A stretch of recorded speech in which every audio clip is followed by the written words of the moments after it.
Yo, everybody, we're back here. Unlike my hair, not just. But, man, I've been going through so much, it's just madness, so I haven't done a book report. Not that anyone gives a shit, of course, but I was actually looking inside the house for the cover jacket to this, but I don't know, I don't really care about them, so it's just this ugly black book. I guess it has, like, it's timeless or whatever, but I was gonna find it, but I can't find it. I'm not gonna bother looking for it too much, but it's Cinema Speculation by Quentin Tarantino. So you won't get a pretty cover for this one, but whatever. Man, I've just been, like, it's been really hard to focus on books now, and, like, that's saying something if I'm struggling to get through a Quentin Tarantino book. Look, I'm more than halfway through it, but dude, I've been working on this thing for, like, over a month. I mean, it's just very rare, and I can only read a few pages at a time these days, just because there's so much going on in life, and it's just chaotic, but we're not about that on the book reviews that no one watches, but still, I must be consistent. Man, he talks about a lot of 70s movies in here. Like, he's the reason I rewatched, I guess, The Getaway, and I always confuse The Getaway with, like, I think it's called, like, The Chase, and they both have remakes.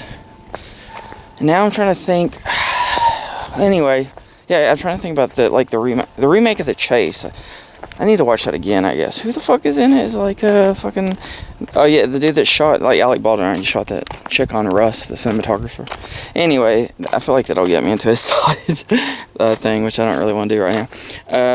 Little Gaiden, Ninja Gaiden, Fuck, it's so hard not to just go every which way. But yeah, he talks about a lot of 70s movies, so I ended up watching The Getaway again with Ally McGraw, Steve McQueen, yeah, because he goes on this whole rant about, like, how, who gives a fuck about, like, the plot of Bullet, because it's just Steve McQueen, like, looking fashionable and cool and doing cool shit. I don't know if that makes it what do you call, like, a character study or not, or, like, it's almost like just the actor. It's starting to come back to me now, because I was at a loss kind of for words for what the fuck was in this book. And then another one that he talks about is Dirty Harry, which I also gave a rewatch to. And he talks about, what the fuck, he has some discussion about whether he's racist or not. And I think the argument, like, he is racist in the first movie, but then when they try to do sequels, they try to pull away from that or something. Fuck, I don't know. Because there's, like, he talks about how there's a subtext. It's the perfect time to talk about race shit when I'm a fucking skinhead now. Alright, fuck, see, yeah, it's so hard to just go on the fucking sides, making the sides and jokes. Alright, fuck, stay on it. So, like, he points out things I wouldn't think about, and now I'm also thinking about another movie I've been reading about in here. We'll get to, yeah, it's like Taxi Driver, but we'll get to that in a minute. So, maybe if I put this down like this, it'll be easier to focus. And Dirty Harry, he points out the character that he's like, you feel lucky, punk, while he's eating his hot dog or whatever it is. He's not just like a black character, but he's like, why is this black character robbing a bank? And what is the imagery of, like, the 70s in? Is he has the fucking calling cards of one of the Black Panthers, I guess, which I wouldn't have thought about, at the time. Or, I don't know, I don't pick up on a lot of aesthetic things. That's the problem. I always have problems with aesthetic. Me have problems with aesthetic. God damn it, I can't stop it. Alright, so anyway, that's one thing. And then that made me think of what I was reading about today, because I'm finally getting back into the groove and enjoying the book again. And he talks about how Taxi Driver, they had to rewrite the scenes and originally sport the Harvey Keitel character. Like, I couldn't imagine Taxi Driver without this character, but we're Harvey Keitel. The character is always going to be there. But this, like, Harvey Keitel wanted to find a white pimp in New York to learn from, and, like, they couldn't find one. Is how Tarantino describes it. So he started to learn from a black pimp. So that was the thing. It's like the original character, they were all supposed to be black that he kills at the end. So they had to change that because he points out, like, the white producers thought all the black people would riot. He's like, so who are we really trying to protect here? Are they trying to protect black people, or are they protecting fucking scared white people? Which is funny because I was listening to Patrice O'Neal talk about Michael Richards. Yeah, I'm doing a side again. Michael Richards, and it was just yesterday, because thinking about like that was almost like the origin of like modern cancel culture, was the fucking Michael Richards shit. And he's like, I didn't think he was racist until he apologized. I thought he was just like an actor, and that was part of his fucking like Andy Kaufman kind of shtick, as they say. Shit, now I lose my train of thought. Am I still talking about tax? Oh yeah, and he said one interesting thing about Taxi Drivers. He talks about how it's paraphrased remake. Paraphrased remake, is that how he puts it? Like a paraphrased remake. He says not quite a paraphrased remake. Like, what would be an example of a paraphrased remake? Like Dress to Kill is a paraphrased remake of Psycho. Fuck, now who does that one? It's one of his favorites, one of the movie brats who he talks about in here. God damn it. Motherfucking, the split screen guy, not Bryan Singer. I don't want to say Bryan Singer. God damn it. Anyway, just the fucking guy who did Scarface. Brian De Palma, that's it, because he has Brian. Okay. So, and he talks about also how Brian De Palma doesn't really like, he's not in love with cinema the same way. I think that's how he puts it. I don't know. Put words in his mouth. He's like, Brian De Palma doesn't like cinema the way like the other movie brats did, you know. But just in general, I mean, like I said, you'll get so much great shit. There's just so many. Like, one of my favorite things about Tarantino is he's one of those people who's like there's people that are smart and they can say interesting shit, but it's stuff other people could also say if they knew things. Whereas Tarantino, it's like the shit he says, only Tarantino would put it that way. Like, no one else is going to tell you. And I have like I'll do a shout out, like my friend Brandell, he's like that. My stepbrother Cody, he's kind of like that when he talks, is you're going to get an interesting perspective that no one else but those people could give you. And I love just reading, like fucking Christopher Hitchens.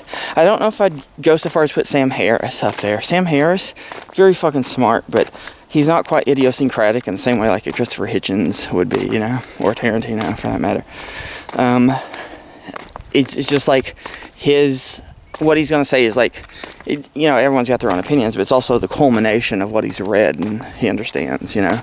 But with Tarantino, he's not like that. He's going to always give this idiosyncratic, unique perspective that only he could give, you know. And you couldn't rewrite the books he writes, you know, shit like that. I should say, can't, like, other people wouldn't be able to make his movies, you know. That should probably wrap up this opening segment. I need to not keep it too long. And I'm actually proud of myself for not... Actually, I guess I'll go through my outline real quick and see if there's anything else I want to mention. But then I'll just give little quote snippets from the book. And there's quite a few of those I remember I jotted down. So they're interesting, so... Alright, I'll give a few more little things I'm reading off. He makes the point about he keeps scrapbooks, notes, and files and index cards on all these movies he sees. I thought that was pretty interesting. And he also talks about, I remember the details, but he talks about like Sam Peckinpah versus Don Siegel and how they, they both do violence, but it's in different ways. It's like their own unique ways. I'm trying to remember how the fuck he puts it. I'll just leave it. If you're interested in that, I guess read the fucking book. I was going to talk about it, but it's not coming to me. And he also talks about dynamics and psychology and deliverance. That was actually interesting. How he talks about, that is one of my favorite parts, actually. The deliverance section where he talks about, what's his name? I think Burt Reynolds, right? Because he was going to play George Spahn in Once Upon a Time in Hollywood, but he died. And then it's interesting, it's like, well, he never got to play that role. And Tarantino tells the guy, you know, he's talking to him, he's like, well, he didn't play it on film, but technically the last role he ever played was George Spahn because he did the rehearsals with me. And so, you know, still played it, so I thought that was kind of cool to put it that way. But yeah, he talks about how, like, this guy is trying to play a part. Like, he can both be this like outdoors guy, but he can also be like a fucking New York yuppie kind of, and be able to do like these meetings and shit. But he's like trying to live up to some character he's built, but he's strong enough to kind of do it. But he's not really that. Or I forget exactly how I put it, but it's really fucking fascinating. So, yeah, like I said, if you want to check out this book, you'll learn all about that. It's fucking, yeah, it's really interesting stuff, and I definitely recommend this book, even though I guess I usually say the fan, but fuck, if it's Tarantino, I'm almost always gonna recommend it, I guess.